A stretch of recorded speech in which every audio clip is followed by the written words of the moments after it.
salamat ta sa ato ang prayer meeting. And before we go to the Lord in prayer, maminaw sa tagmensahe mga kaigsunan, this is a series sa atong prayer number 8. Prayer number 8. And the title of our message is Hannah's Prayer and Commitment. Hannah's Prayer and Commitment. I would like you to stand, open your Bible to the book of 1 Samuel chapter 1. 1 Samuel chapter 1.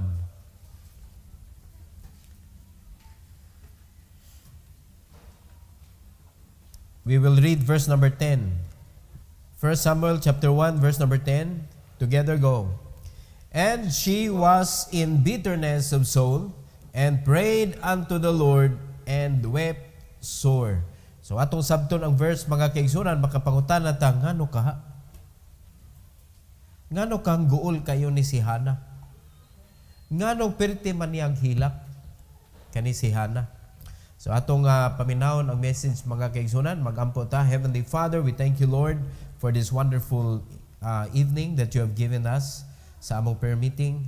Nagampo ko Lord nga tagaan nimong wisdom ang matag usa, and I pray that you use me, empower me to preach your word, O God, once again.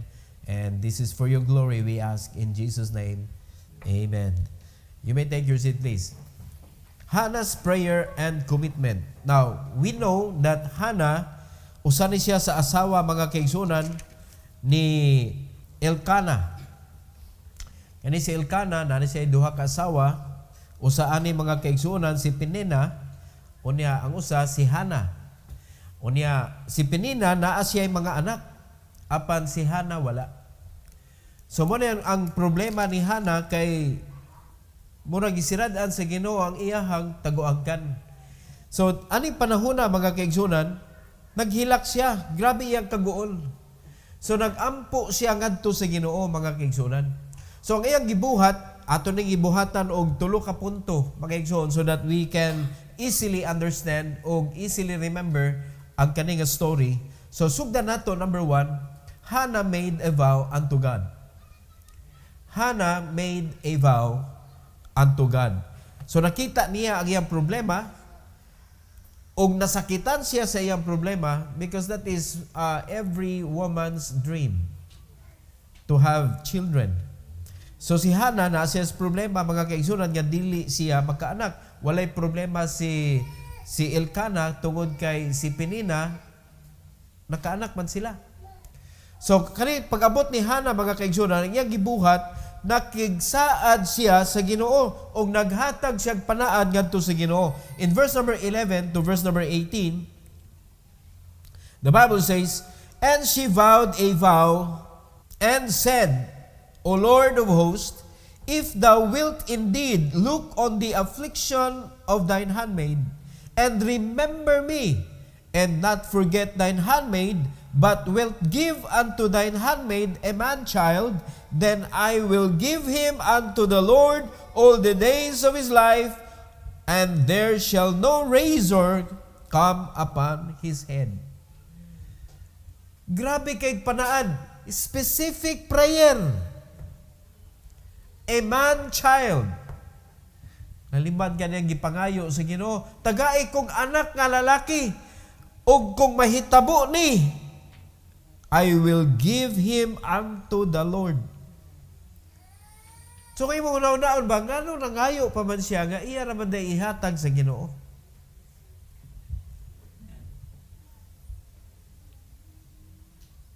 According to my own understanding, kalipay gyud sa usa ka babae nga naa siya anak. It is every woman's dream. So, mo na iyang gipangayo sa Ginoo mga kaigsunan, and she believes in God that everything is possible with the Lord. And that is why mga kaigsunan, she prayed to God earnestly, and then she said, remember me. Lord, remember me. In verse number 12, the Bible says that it came to pass as she continued praying before the Lord, that Eli marked her mouth. Nakabantay si Eli nga nagkibot-kibot maning ba aning may Hannah. Now Hannah she spake in her heart, only her lips moved, but her voice was not heard. Therefore, Eli thought she had been drunken. Okay, nagkibot-kibot raman ang iyang baba, pero why sound? So niyon si Eli, uy, hubog maning bayhana. And Eli said unto her, How long wilt thou be drunken? Put away thy wine from thee. And Hannah answered and said, No, my Lord, I am a woman of a sorrowful spirit. I have drunk neither wine nor strong drink, but have poured out my soul before the Lord. Count not thine handmaid for a daughter of Belial. For out of the abundance of my complaint and grief have I spoken hitherto. Then Eli answered and said, Go in peace, and the God of Israel grant thee thy petition that thou hast asked of him. Mga kaigsunan, believer siya sa Ginoo, believer po siya sa tao sa Ginoo. And she said, Let thine handmaid find grace in thy sight. So the woman went her way and did eat, and her countenance was no more sad. Hallelujah, mga kaigsunan. Nakaampo na siya sa Ginoo, nakahatag na siya siyang panaad sa Ginoo, and then ang pari, mga kaigsunan, si priest Eli, giingnan siya, Go in peace. Dako niyang kalipay, nga giingnan siya, tubangon ka sa Ginoo. Usahay kita, after ta mo pray, worry gyapon ta. Nga klaro na kayo ang high priest, mga kaigsunan, nag-ingon, Cast your burden unto me. Ampo mo diri nako. Ug tagaan tamog kapahulayan. O tanawa ang mga Kristohanon karon sa dihang magampo sa Ginoo, maghatag sa ilang problema ngadto sa Ginoo, muhilak ngadto sa Ginoo, pag humana tanan-tanan gibuhat na, nagguol gyapon. Asa ang pagtuo diha? Are you listening? No, ang Ginoo may nisulti ni Hannah nga ayaw kaguol day kay tumagon ta ka. Ang Ginoo may nisulti, dili. Si priest Eli mo iniingon, Go in peace. And she believed, mga kaigsuonan. Ayang gibuhat, wa na siya naggol-gol, nikao na siya. Unya wa na siya naggol-gol sa iyang dagway. Amen. So, ang katong palaan ni Hannah, mga kaigsuonan, wala to nawala. Sa iyang kasing-kasing, wala to nawala. Ang iyang pagtuo, gatagaan ko siya sa Ginoo sa iyang request. Now, diyan ang nindot kayo. Hannah was remembered by God. Muna ikadua. Hannah was remembered by God. So, ang iyang gihangyo sa Ginoo, Lord, remember me. Kay murag imo kung nalimtan, Lord, unya siya, believer good siya good. Usahay mga kaigsunan, it doesn't mean that you're a believer, dili ka mo undergo mga igsoon o mga kanabitong lisod nga sitwasyon sa kinabuhi. Dili pasabot, if you're a believer, dili ka tagaan sa Ginoo kabug-aton sa imong kasing-kasing. Dili pasabot nga absuelto na ka sa mga problema nga matubangan nimo sa imong kinabuhi. Dili gyud ingon ana. But when it happens, ayaw wag tanga mga igsoon ang imong pagtuo sa Ginoo. Ayaw wag tanga imo pagtuo sa mensahe nga ihatag sa tao sa Dios. Kay kana mga igsoon, mo na gitubag sa Ginoo sa imong mga gikinahanglan. Everything is possible with the Lord as long as you believe in Him. So sa nahitabo, Hannah was remembered by God. In verse number 19 to verse number 23. 19 to 23, the Bible says, And they rose up in the morning early and worshiped before the Lord, and returned and came to their house of Ramah, and Elkanah knew Hannah his wife, and the Lord remembered her. So naitabo mga kaigsunan, verse number 20, Wherefore it came to pass, when the time was come about after Hannah had conceived, that she bare a son, and called his name Samuel, saying, because I have asked him of the Lord. Perfect answer, mga igsoon sa Ginoo. Nangayo siyang anak nga lalaki. O kung imong ihatag nako, Lord, ako ning ibalik nimo. So pagpamatuon sa iyahang pagkamatinud-anon sa iyang vow ngadto sa Ginoo, mga kaigsunan, iyang gihinganlan ang iyang anak og Samuel. Unsay meaning sa Samuel?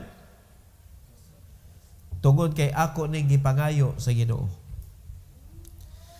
According to the Bible, mga kaigsunan, ingon sa Bible, because I have asked him of the Lord. In verse number 21, and the man Elkanah and all his house went up to offer unto the Lord the yearly sacrifice and his vow. But Hannah went not up, for she said unto her husband, I will not go up until the child be weaned, and then I will bring him, that he may appear before the Lord, and there abide forever. Gikip yun niya iyang promise. Mga kaigsunan, dili lang kay iyang ihatag sa Ginoo, ang iya pagyud, mga igsoon, nga ihatag niya sa Ginoo nga mapuslan. Ako sa ning iwin, ako sa ning atimanon, hantod nga mahimo na siyang child. Dili baby. Wala siya naghatag og baby ngadto sa temple. Kaya kung maghatag siya og baby ngadto sa temple, kaya dakong problema ni Eli. Nalimag ka, imbes kanang here am I, ang madungga ni Eli nga, uha, uha. Di ba? Imbes nga, kitong gitawag, abi niya gitawag siya ni Eli. O di uha-uha ang madungga ni Eli. Pirting lisura. Dili na to tagaag burden, mga kaigsuunan, ang iya sa Ginoo. Tanawa usay gibuhat ni Hannah. Iya naman gisaad nga kaning bata, iya na sa Ginoo, pero wala niya gihatag dayon. Iya usang gipadako. Iya usang giatiman, mga kaigsuunan. Unya kay mao na siya nga inig ka, pwede na nako ning ihatag, he will abide forever in the temple. In verse number 23, and Elkanah, her husband, said unto her, do what seemeth thee good. Tarry until thou have weaned him. Only the Lord established his word. So the woman abode and gave her son suck until she weaned him. Ang nakita nako diri nga blessing, mga kaigsunan, kanisan si Elkanah. It was Hannah who made the vow. But it should be also kanabitang agreed by the husband. Tanawa na gunaga sa saad-saad siya sa Ginoo nga, tagagi ko nimo ang anak nga lalaki, Lord. Akong ihatag nimo. Wa kay baw si Elkanah? Kay wa man niya gisulti. Sa iya ra man kasing-kasing. Pero believe ko ni Elkanah, mga kaigsunan, kadungog mo sa gisulti ni Elkanah, buhatag unsay maayo para nimo, para sa atong Ginoo. Hallelujah, mga igsoon mo na mag-ampo gyud mo kamong mga minyo naman na ini. Nindot yun ning imong bana mahadlokon sa Dios. Mga kaigsunan, kay usa ka adlaw na kay panaad sa Ginoo, ay imong bana mo mubabag. And parihasan, kung ang bana mo na ipanaad sa Ginoo, mga lagad jud ko nimo, Lord, ang asawa babag. Pwede sa na may tabo. So either sa duha nga nagsaad sa Ginoo, ang usa mo babag, mga kaigsunan, naghatag mong dako kay kadautan sa inyong pamilya. So unsa nay tabo, mga kaigsuon? Unsa nay tabo? Because Elkanah was a believer of the Lord. Why problema? Laliman ka, siya na i-vow sa Ginoo, niadto gyud siya, mga kaigsunan, sa iyang yearly sacrifice ug sa iyang vow, iyang ihatod ngadto sa Ginoo. Mo ni mga klase nga mga believer nga ang Ginoo mga kaigsunan dili magmakuli og hatag sa ilang request. Nasabtan na to? How many times we made a vow and then we forget after? Importante kayo na mga igsoon sa ato ang answered prayer kaning fulfilling our vows. Mga vows nato ngadto sa Ginoo. Elkanah fulfill his vow. Hannah also want to fulfill her vows. In fact, sa atong last nga point mga kaigsunan, Hannah fulfilled her vow unto God. Wa gyud siya nagmakuli gyud. Wala gyud siya nag-change sa iyang mind. Limang ka, samtang imong giatiman ang imong anak. O na magdako na. O namon mo yung mga bata dire. O dako na, si Bato Brad, dako na. Pwede na nimo ihatag sa templo. Lisura. Lisura buhian oy. Nakasabot mo igsoon sa pagbati. Bisag usaon pa ba, di ba, gidedicate ninyo inyong mga anak, gidedicate, Lord. Di ba, ang dedication, Lord, kung imong gamito na kong anak, gamita. O karon, ala, ipaghatod na sa simbahan inyong anak, kay ipagamit na sa Ginoo. Tanawa, di ba, maglantugi ginis Ginoo yun. Are you listening?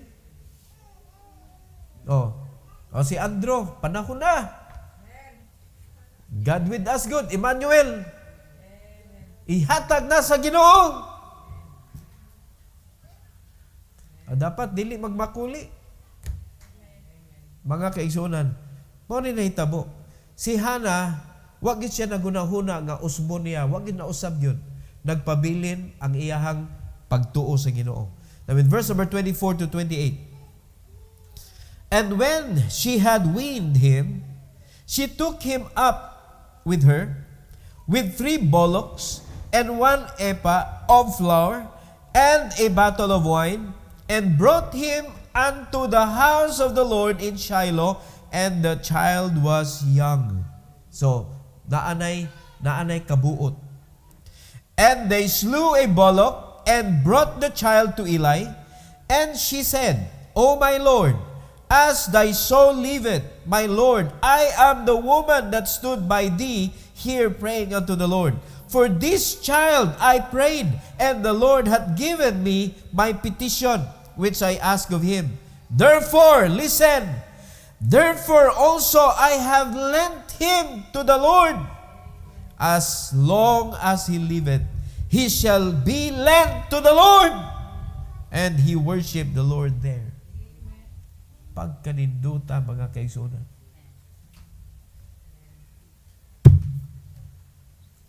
Kanibang Kristohanon nga dili makalimot sa iyang panaad sa Ginoo. Tamis kayo ang imong mga pag-ampo sa Dios. Tanawa, gikan niya ang panaad, Lord, tagaan ko nimong anak, akong ihatag nimo.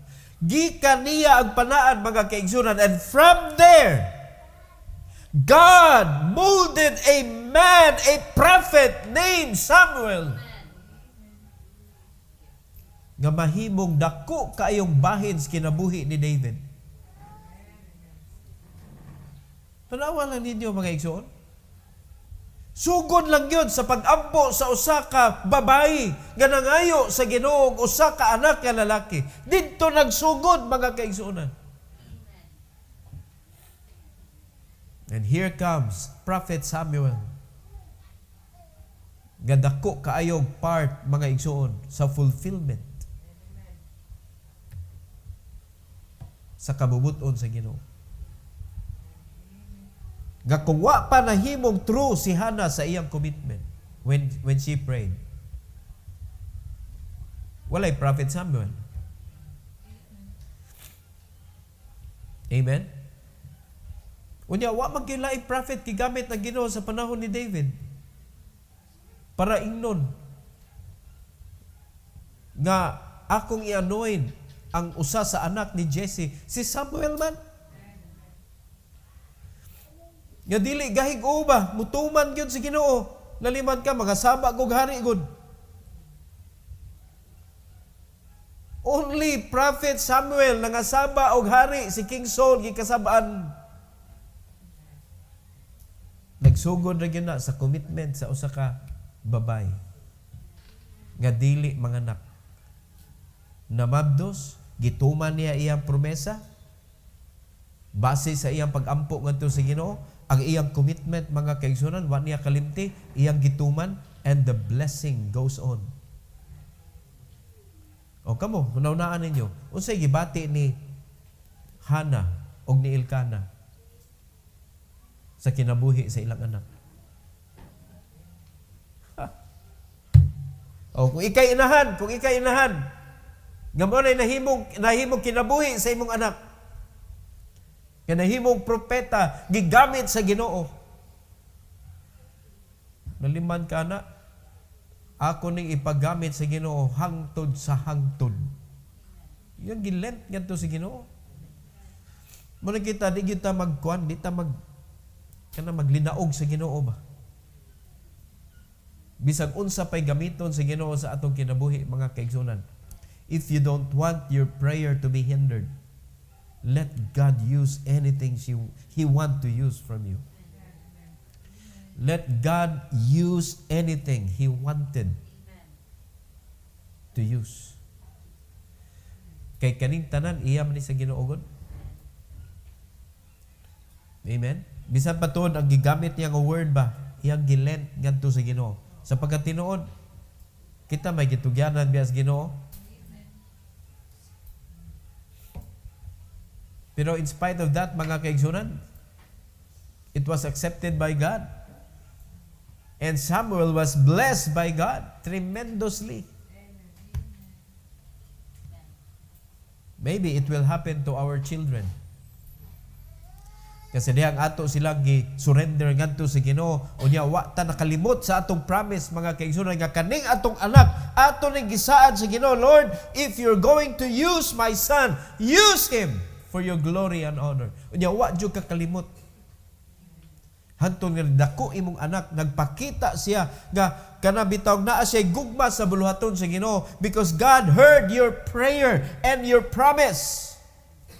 And God want to use your child.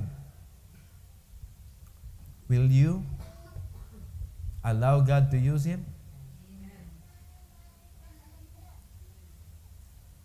Amen? Will you allow God to use her? Na inyong mga anak. Basig mo ingon pun mo, ay Diyo, pagminyo og pastor na iha. Ayaw Diyo. Ayaw Diyo, pagkigminyo og pastor. Kay lisod ang kinabuhi sa pastor. Ay, that's a choice.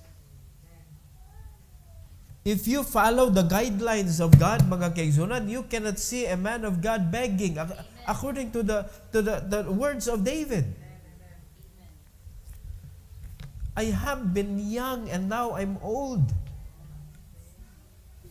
Ingon siya, wa jud ko kakita og kanang righteous man, believer of God, mga kaigsunan, nga nagpakayo. Amen. Begging bread. When you serve the Lord, kargo na kaniya. Kargo na kaniya. So if all of us are a believer, that when God use somebody, He will protect, He will provide, and He will prepare everything for him. Ang ato na lang is to put our life in the work of the Lord. Amen?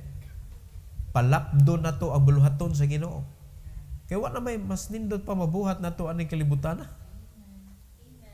Before ni sunugon sa Ginoo, mag-harvest tayo as many souls as we can. Samtang di pa ni sunugon sa Ginoo, kaya naapay daghang mga bunga nga pwede na to makuha.